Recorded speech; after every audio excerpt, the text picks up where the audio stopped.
Meu nome é Lucinda Gonçalves Pinheiro. Sou a filha mais nova da dona Lucinda, mãe de santo, que era, daquele período ela foi uma das últimas que tinha, que era uma mãe de santo completa, assim, na nação, na Umbanda, e que atuou muito aqui em Passo Fundo. As pessoas, não só daqui ela atendia, mas às vezes vinha combis, caravanas de outras cidades. E para nós, o cacique Aimoré, que é o protetor, que a mãe recebia, ele é um ser sagrado, um ser de luz, aquele que a gente recorre quando tem as nossas necessidades mais urgentes, até a gente relapsa com ele, porque como ninguém assumiu um compromisso de trabalhar com ele, a gente ficou com o busto, porque é muito importante para nós, mas a gente sente essa espiritualidade, sente essa luz, essas orientações que nos vêm. Então a gente sabe que o cacique nos protege, nos cuida, nos orienta quando a gente precisa, embora hoje em dia ninguém saiba, porque fazem 25 anos que a minha mãe faleceu, e nesses 25 anos, até uns 5, 6 anos atrás, algumas pessoas ligavam, perguntavam, chegavam, batiam na porta procurando a avó Lucinda, mas se perguntar aqui hoje ninguém sabe, né, que eu tive uma mãe que era mãe de santo. E talvez uma parte dos amigos serem evangélicos, porque o meu marido é evangélico, a gente nem divulga muito. E nem as irmãs, né? Eu tenho uma irmã que tem 84 anos, a Lourdes, a Maria de Lourdes. Ela tem mais conhecimento e mais vivência nesta área. Mas já eu não tanto, né? Mas a gente sabe, sente, e o cacique Aimoré é sagrado para nós. É muito interessante, porque ele foi feito por uma artista plástica aqui de Passo Fundo, muito conhecida, e daquele período, e ela fez esse busto para concorrer a um concurso de artes plásticas. E naquela ocasião, ela trabalhando no ateliê dela, era um sábado de manhã e chovia muito, segundo o que ela nos contou. E aí ela tentava fazer as feições conforme o que ela tinha conversado com o cacique Aimoré. Porque ele dizia, quando eu morri, eu era já bem idoso, caminhava com dificuldade, tinha muitas rugas e a pele escura, o cabelo comprido. E ela tentava fazer essas feições com as rugas, enfim, e fazer os detalhes, e ela não se agradava. E assim ela passou muito tempo, e daí uma hora ela se irritou e fez assim com as mãos nas bochechas da imagem, né? E nesse momento toca a campainha da casa dela, ela foi atender, e era um senhorzinho negro, muito enrugadinho, pedindo um copo d'água, num dia que chovia muito. Ela levou aquele susto, fechou a porta e foi buscar o copo de água e entregou, esperou, ficou olhando, conversou um pouquinho e voltou para o ateliê dela, e aí ela conseguiu fazer as feições a partir daqueles dedos das mãos dela e do que ela tinha visto. Então ela conseguiu fazer as rugas na testa, as rugas no rosto, e ela disse que ficou impressionada, né, com o que ela tinha conseguido a partir daquela visita, que para ela vem mostrar como que era que tinha que ser feito. Então é muito interessante. E aí no concurso ela ganhou o 2º lugar. E ela ganhou o prêmio, foram 2 esmeraldas, 2 pedras verdes. E ela disse, eu não vou conseguir fazer uma joia, eu vou colocar na a pupila do olho dele. E o busto do cacique Aimoré tem essas duas pedras preciosas, né?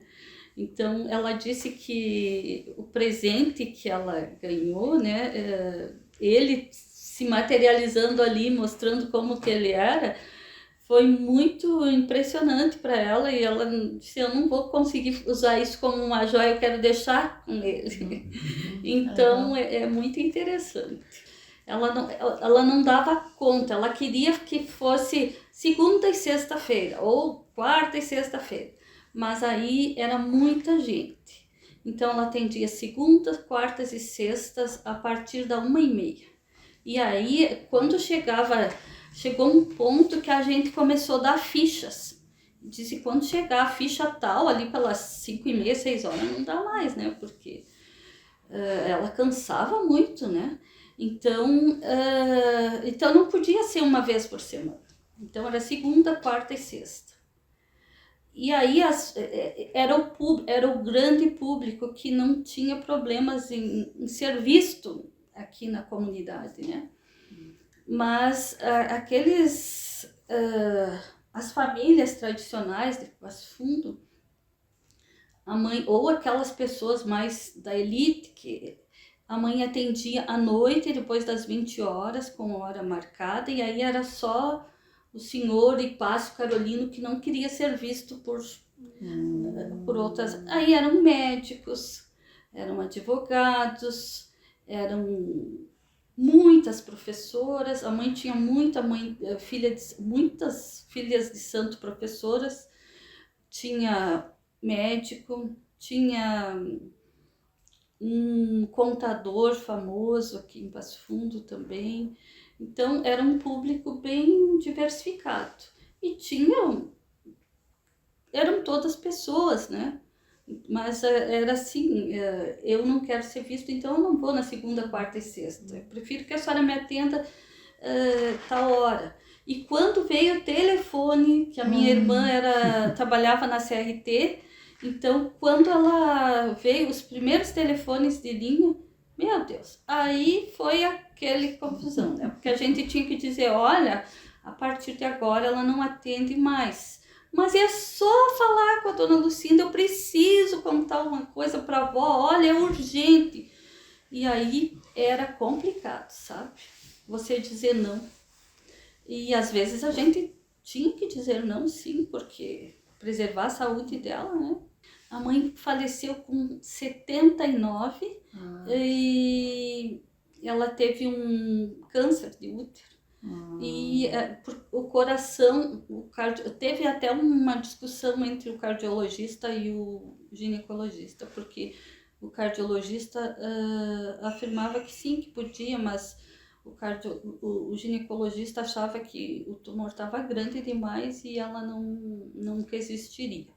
Enfim, ela preferiu não fazer rádio nem químio, e ela foi muito interessante porque ela nunca se queixou, nunca deu um grito. Tu nunca viu a mãe? Um dia o meu irmão chegou e disse, meu Deus, por que a minha mãe está passando por tudo isso, sofrendo com tudo que ela fez de bom e se doou tanto? E daí a mãe disse, ouviu? Ela estava aqui nesse quarto e mandou chamar o Pedro e disse, olha, tu não fala bobagem, porque essa é a minha história e eu vou cumprir ela e quero que vocês respeitem. E uma coisa que ela pedia é que quando ela fosse velada, ela não queria choro, não queria fiasco de filho chorando, gritando, porque cada um tem a sua história. E essa era a história dela. Então, ela era esclarecida porque ela veio do kardecismo, nunca deixou de fazer a prece de Caritas, que ela amava demais. Então, ela tinha esse conhecimento, né? Então, ela quis viver isso. E viveu, a gente, quando ela sentia dor, ela mordia assim o travesseiro, suava e passava aquela dor, ela estava sorrindo e querendo nos confortar ainda. Então, foi um grande exemplo sempre. Ela frequentava a mesa kardecista com o pai, Mas ela começou a chegar um espírito que não se comunica, que ninguém entendia muito bem o que ele falava. E aí, no centro kardecista, ela teve alguém lá, que eu não sei dizer, que orientou que não, que ela tinha que ir para Umbanda, porque ela tinha um caboclo que queria chegar e fazer curas. E que ali não era o lugar. Ele se manifestava, mas ele queria trabalhar. E a mãe resistiu a vir para Umbanda, porque tinha o preconceito, né? E ela, com isso, ela sofreu, porque daí ela se afastou do kardecismo e não achava onde, né, desenvolver. Aí sofreu bastante, até que deu o braço a torcer e assumiu esse compromisso com o cacique. E aí a vida fluiu, né? Sim. Olha, eu acho que no mínimo uns 40 anos ela trabalhou. Olha, ela faleceu em 99. Até 98 ela trabalhou, ela incorporou. Mas não aí para o grande público, porque daí ela já estava com dificuldades, né? E daí ela foi reduzindo, esse povo não vinha mais. Mas ela tinha clientes do Paraná, Santa Catarina, que aí vinham e ela trabalhava especificamente para aquelas pessoas. Aqui mesmo, quando era questões de doença, ela sempre atendia. Mas que ela parou assim de trabalhar para o grande público, eu acho que foi em 95, 92 por aí, que era muita gente. A gente ouve falar assim, lá em tal, meu irmão sempre fala, lá em Novo Hamburgo tem um padre que faz curas, que vai pessoas de toda parte. E eu fico pensando, puxa vida, a mãe era assim. Vinha pessoas de muitos, e o cacique a gente tem algumas histórias muito que marcaram. Por exemplo, uma mãezinha que vinha de longe com a filhinha pequenininha, um casal muito jovem. O médico não achava a doença da criancinha. E ele mandou fazer uma mamadeirinha. Essa criança devia ter a idade do meu filho, do André. Uma madeirinha que a metade fosse água de canjica e a metade fosse... a metade fosse água de canjica e a metade leite. E o pai e a mãe tinham vacas de leite. E que desse para aquela criança enquanto eles estavam aqui. E aí ia lá, a Dona Aurora, a Lourdes, a Geduci, todo mundo... o cacique mandou fazer tal coisa, desce e vai fazer. E era a fome que a criancinha tinha. E ele disse, ela vai sair daqui curada, porque a criancinha não dormia de noite, só no peito e tal. E ele disse, agora a senhora vai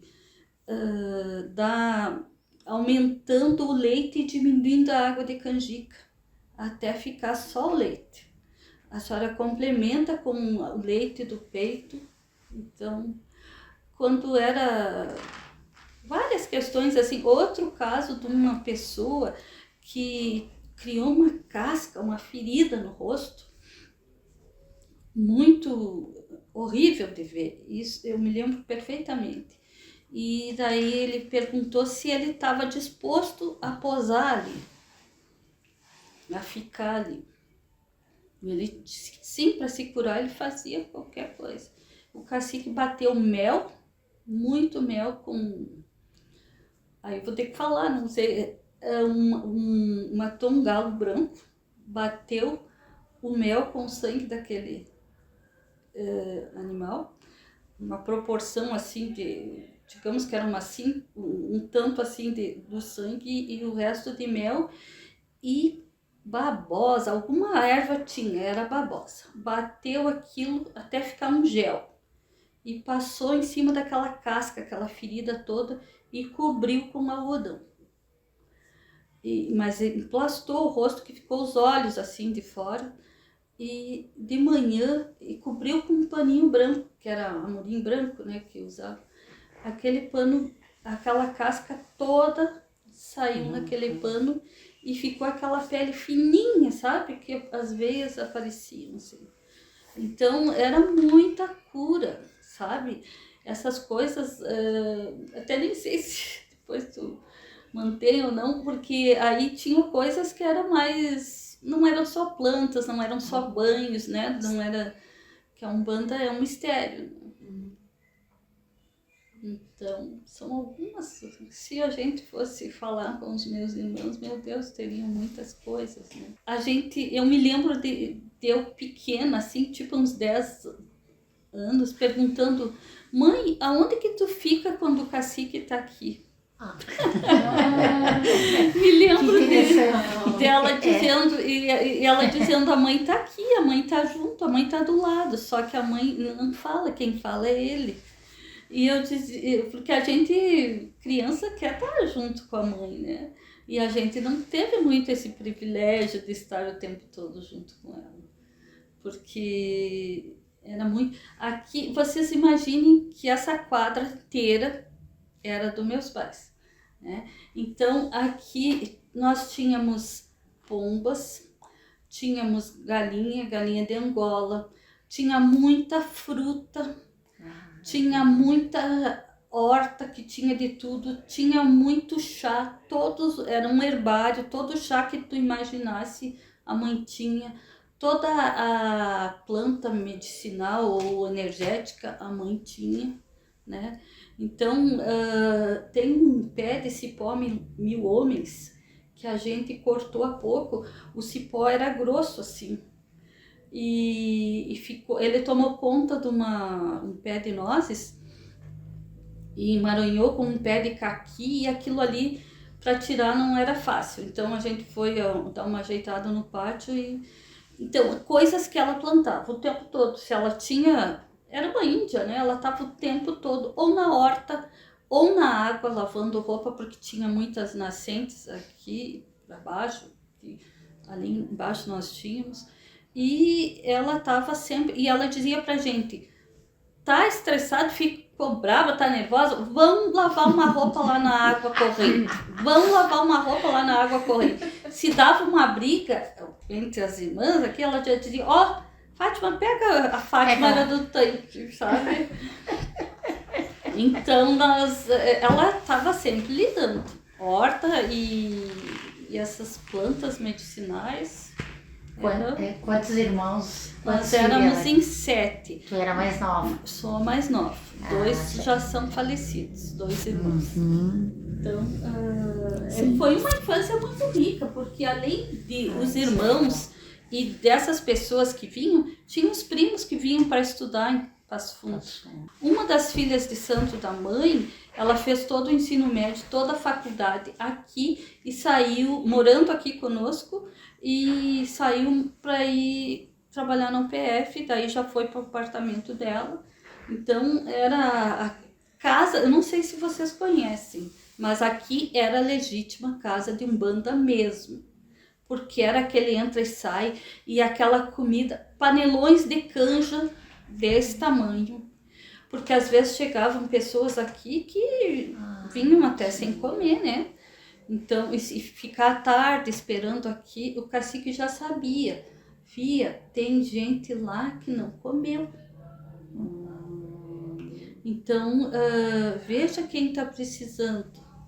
Então, era assim, o coco, ou canjica amarela, sabe? Era aquelas sempre.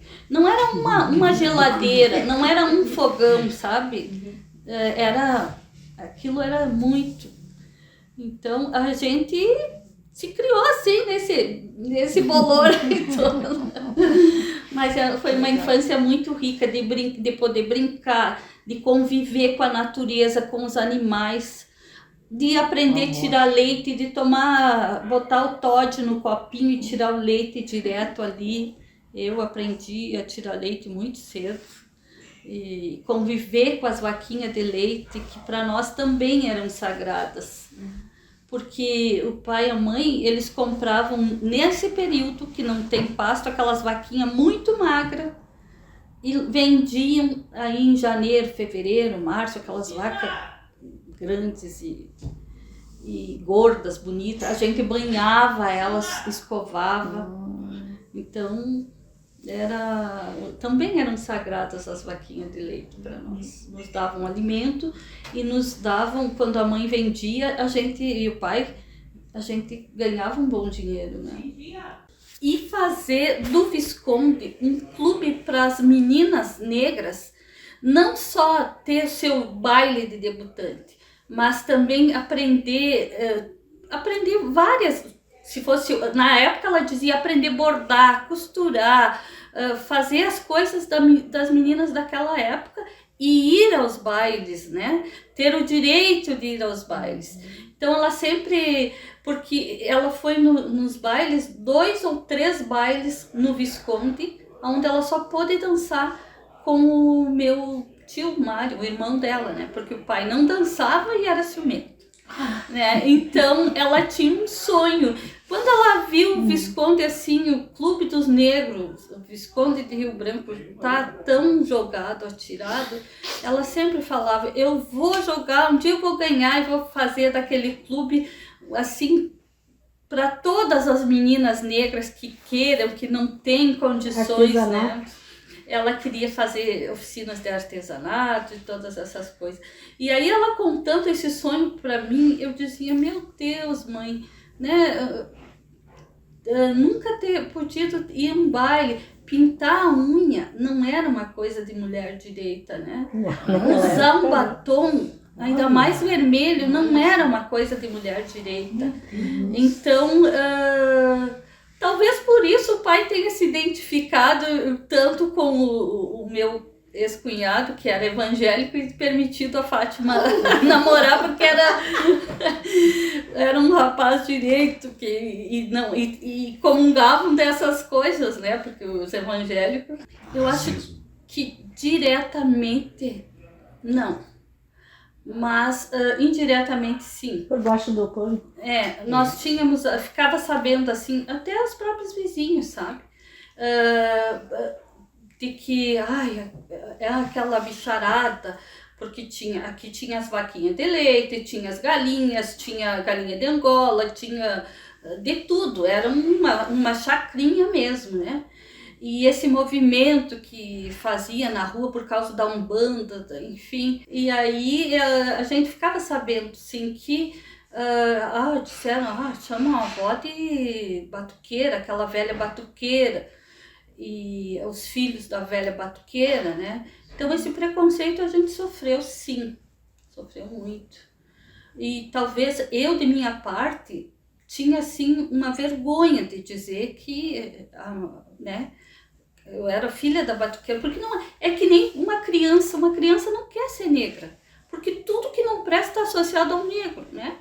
Então, naquela época era muito difícil as crianças dizer eu sou negra. Hoje em dia, meus netos e tal, as crianças em geral têm orgulho do cabelo duro, né, do cabelo pichaco. Hoje é a cultura negra, mas naquele período não era. Naquele período eu enquanto criança sofria com a própria professora. A minha irmã acha que ela era uma belíssima professora. Podia ser, mas não para os negros. Porque eu entrei no pré e aquela professora, sabe? Eu era a neguinha lá do cantinho, que nem se manifestava. A mestiça. E durante uma coisa assim, no ENAVE, todo ano tinha a rainha, a escolha da rainha. E escolhiam a mais bonita da sala de aula. E as minhas tias e minha família achava que eu era bonita, eu era o bebê, eu era a menopausa da minha mãe, né? Aquela temporada, todo mundo achava que eu era bonitinha e eu me achava bonita. E eu todo ano pensava, esse ano eu acho que eu vou ser escolhida para representar minha turma. Nunca. Sempre eram as louras, sempre. Então não tinha nessa época, né? Então a gente sofreu sim todo tipo de preconceito. A Fátima sofreu tanto preconceito de chegar a apanhar, de puxar o cabelo, de chamar de girafa, que um dia ela pegou e deu uma surra num colega. Por quê? O meu pai era um mestre para mim. Meus pais são um orgulho, tanto meu pai quanto a minha mãe, eu me emociono de falar. O meu pai, ele não escrevia, mas ele lia muito. E ele lia livros complexos como de Ramatiz, que nós temos, e eu tentei começar a ler esse livro umas 3 vezes e não consegui. O pai leu várias vezes. Ele falava na vida no planeta Marte, ele falava...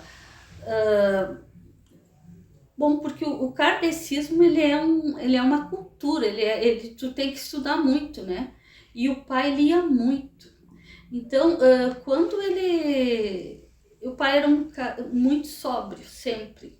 Eu conheci o meu pai assim.